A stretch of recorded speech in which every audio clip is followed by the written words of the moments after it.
여러분 안녕하세요. 3월에 오손도손 집콕예배 시간이 돌아왔습니다. 매월 마지막 주일은 모든 영세교회 가족들이 각자의 가정에서 모여 예배를 드리는 날 다 알고 계시죠? 말 그대로 가족들이 오손도손 정답게 하나님을 예배하고 사랑을 나누는 시간이 되길 간절히 바랍니다. 이제 사도신경으로 우리의 신앙을 고백함으로 3월에 오손도손 집콕 예배를 시작하도록 하겠습니다.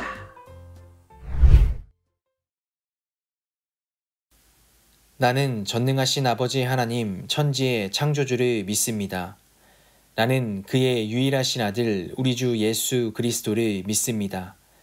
그는 성령으로 잉태되어 동정녀 마리아에게서 나시고 본디오 빌라도에게 고난을 받아 십자가에 못 박혀 죽으시고 장사된 지 사흘 만에 죽은 자 가운데서 다시 살아나셨으며 하늘에 오르시어 전능하신 아버지 하나님 우편에 앉아 계시다가 거기로부터 살아있는 자와 죽은 자를 심판하러 오십니다. 나는 성령을 믿으며 거룩한 공교회와 성도의 교제와 죄를 용서받는 것과 몸의 부활과 영생을 믿습니다. 아멘.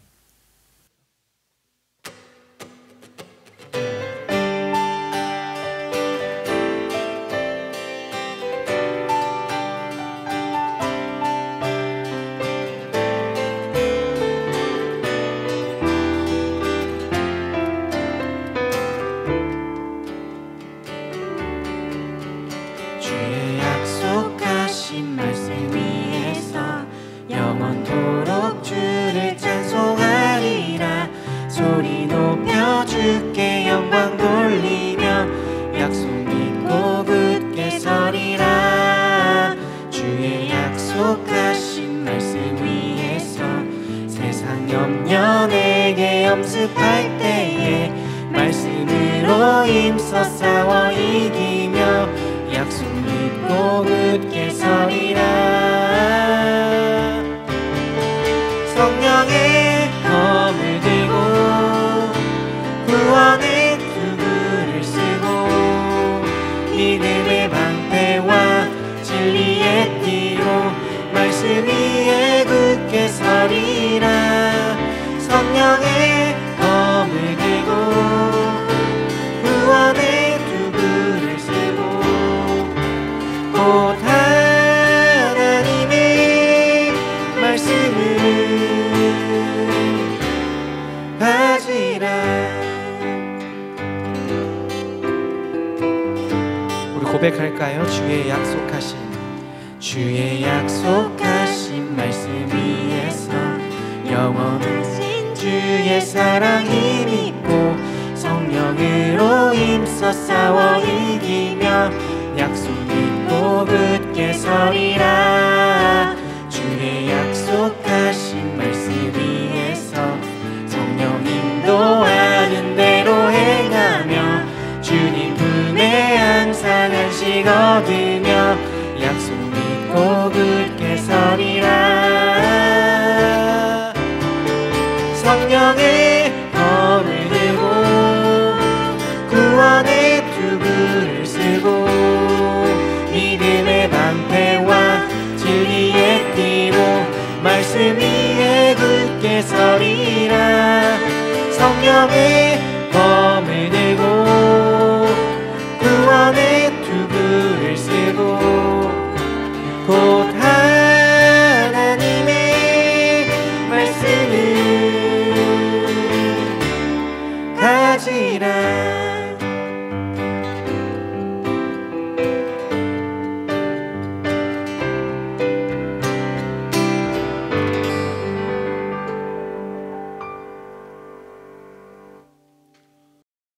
오늘 하나님께서 우리에게 주신 말씀은 시편 1편 1절에서 6절까지 말씀입니다.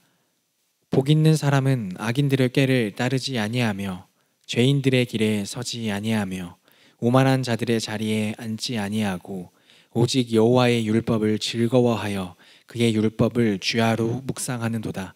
그는 시냇가에 심은 나무가 철을 따라 열매를 맺으며 그 잎사귀가 마르지 아니함 같으니 그가 하는 모든 일이 다 형통하리로다. 악인들은 그렇지 아니함이여 오직 바람에 나는 겨와 같도다. 그러므로 악인들은 심판을 견디지 못하며 죄인들이 의인들의 모임에 들지 못하리로다.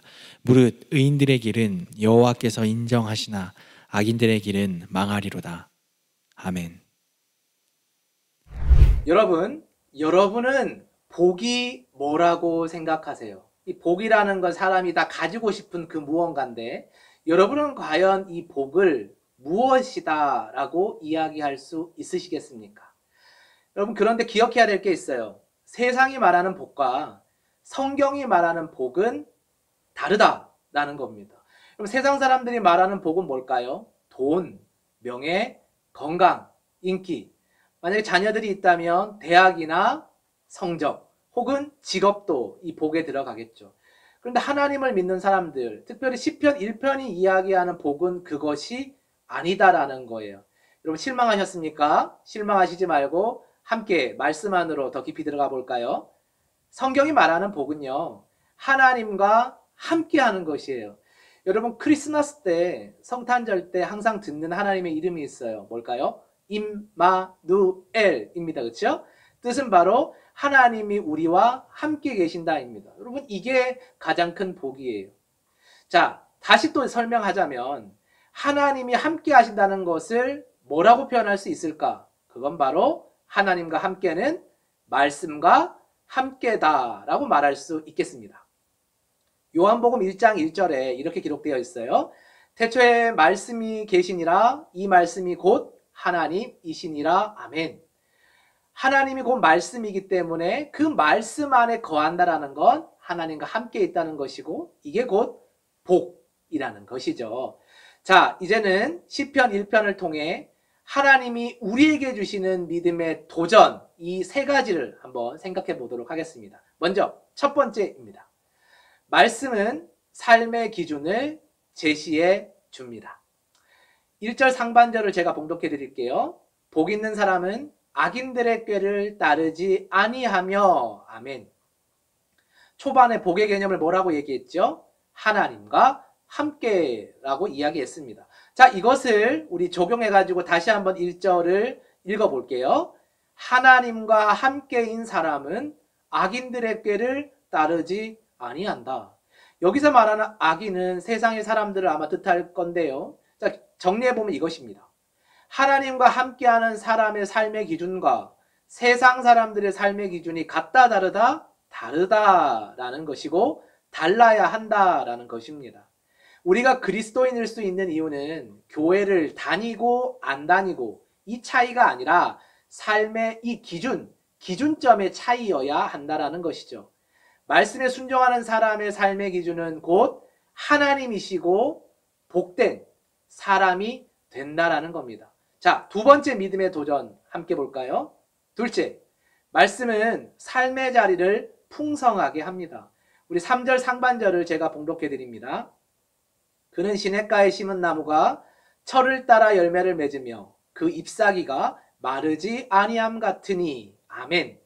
여러분, 이스라엘의 80%가 넘는 지형은요, 광야 지형입니다. 특별히 이 광야는 와디라는 지형을 포함하고 있는데요. 여러분 다 들으셨겠지만 이 와디는 우기에만 일시적으로 물이 흐르는 지형이에요. 다시 말해 비가 많이 올 때만 강물이 생겼다가 비가 잦아들면 어떻게 돼요? 금세 말라버리는 척박한 땅이 바로 와디 지형입니다.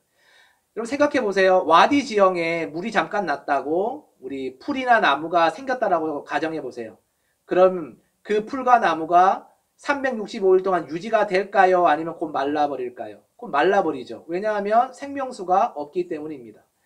그러나 여러분, 성경 뒤에 나오는 것은 어떤 환경입니까? 시냇가에 심긴 나무인데요. 이 시냇가는 사시사철 물이 졸졸졸졸 흐르는 곳입니다. 다시 말해 끊임없이 생명수를 공급해주는 환경이기 때문에 나무가 죽지 않겠지요. 풍성한 생명을 누릴 것입니다. 우리의 삶은 나무와도 같습니다. 어디에 심기느냐에 따라 와디에 심길지 시냇가에 심기는지에 따라 삶이 완전히 달라질 수 있다는 겁니다. 우리의 삶의 기준이 하나님이시고 말씀이라면 우리는 사시사철 생명수를 공급해 주시는 시냇가에 심긴 나무가 되는 겁니다. 우리의 삶의 자리를 늘 풍성케 하시는 분은 오직 하나님 한 분이심을 기억하시기 바랍니다. 우리 세 번째 믿음의 도전 함께 볼까요? 셋째, 말씀은 삶의 열매를 맺게 합니다. 우리 4절 말씀입니다. 악인들은 그렇지 아니하며 오직 바람에 나는 겨와 같도다. 아멘.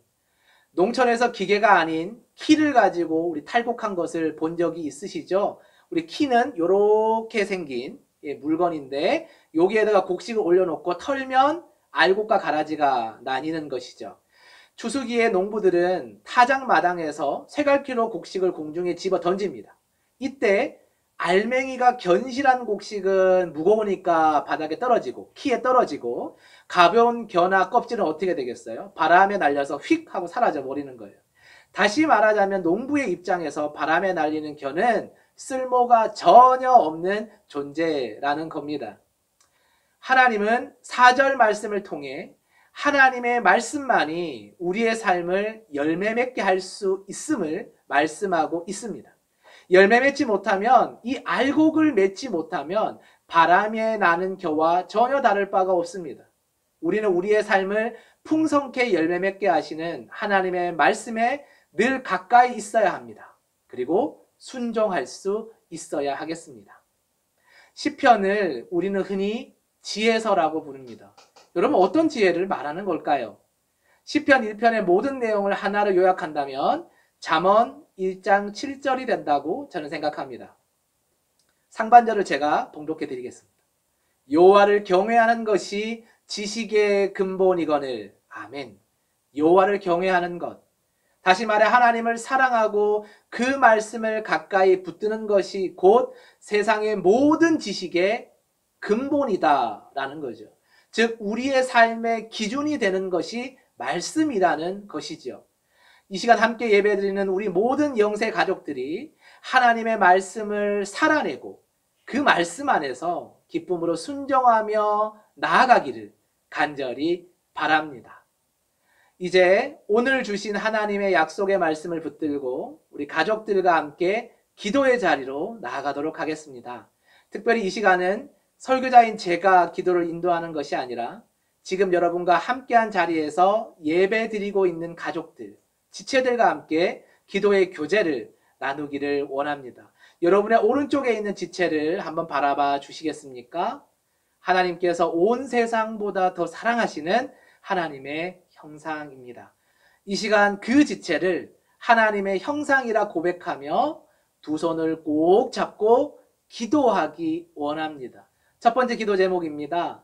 하나님의 말씀을 사랑하고 순종하며 따라 살겠다고 다짐하는 우리가 되게 해달라고 함께 기도하겠습니다.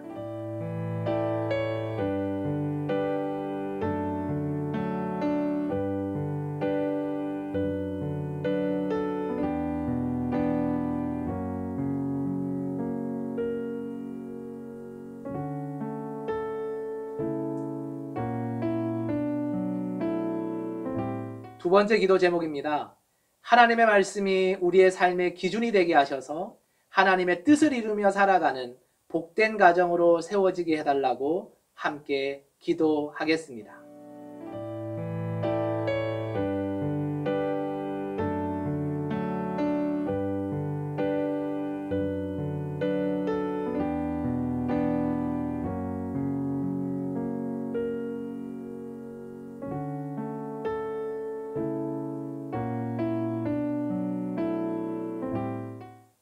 하나님 아버지, 오늘의 귀한 말씀을 통해 우리의 삶의 기준이 하나님의 말씀이 되어야 함을 알게 해주셔서 감사합니다.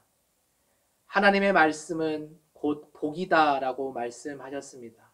왜냐하면 하나님의 말씀에 순종하며 살아갈 때 우리의 삶이 풍성케 되고 은혜 가운데 살아낼 수 있기 때문입니다. 하나님, 우리의 가정이 그리고 우리 가족 한 사람 한 사람이 하나님의 말씀에 순종하며 기쁨으로 따라가게 해주시고 그 순종의 삶 가운데 하나님의 말씀의 열매가 풍성히 우리의 삶 가운데 맺혀질 수 있는 은혜를 부어 주옵소서. 또 한 달간의 시간 동안 우리는 삶의 자리에서 열심히 살아가게 될 겁니다.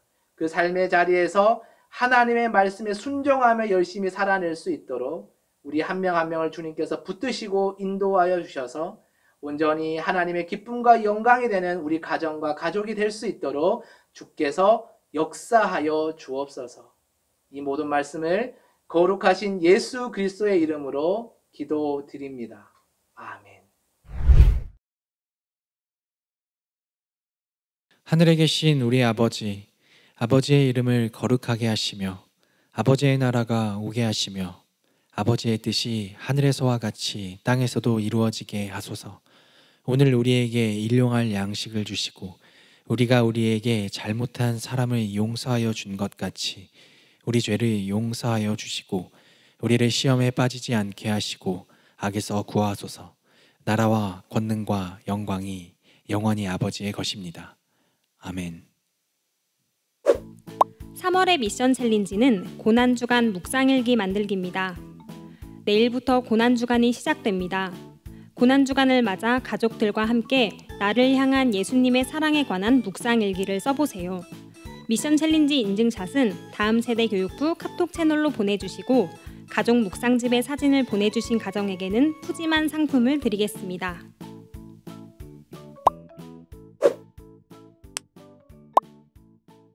올해의 오손도손 집콕예배의 구호를 함께 외쳐보며 삶의 자리로 함께 떠나볼까요? 가정에서 시작되는 하나님 나라 와